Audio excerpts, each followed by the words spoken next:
ধাৰাগুড়ি 7 দিন যাবত অশোকা অষ্টমী পূজা অতি ধুমধামেৰে পালন কৰিছোঁ।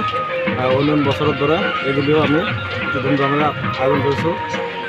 আৰু আমাৰ এই পূজাটো বহুত দিনৰ পৰা হৈ আছে। আমাৰ ইয়াতে নানান জেগাৰ পৰা মানুহ অশোকা অষ্টমী স্নান কৰিবলৈ আহে। মোটামুটি এইফালে ধৰিব গ'লে ভাড়াগুড়ি, এইফালে ফুলচিনিমাৰী,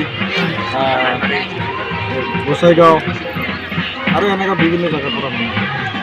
প্রতি বছরের ধরে এইবেলেও আমি গঙ্গা পূজা অনুষ্ঠান আয়োজন করছি। আর আমার এইবার আয়োজনের কমিটিক আমি প্রথমতে মই আমার পূজা কমিটির সভাপতি সম্পাদক লগতে সহকর্মীসকলক সহকে মই ধন্যবাদ জনাওঁ।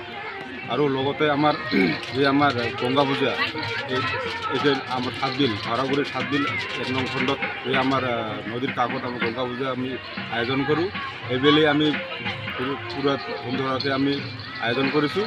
কিন্তু আমাৰ অলপ অসুবিধা এইটো যে আমাৰ ৰাস্তা ঘাটৰ অসুবিধা। আৰু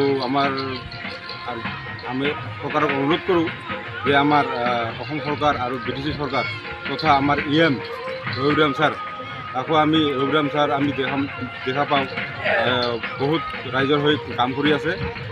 আমি আশাবাদী ৰঘুৰাম ছাৰ যে আমাৰ এই আমাৰ ৰাস্তাৰ অসুবিধা আছে আৰু আমাৰ ঘাটখন আমাৰ বিৰাট সমস্যা হৈ আছে।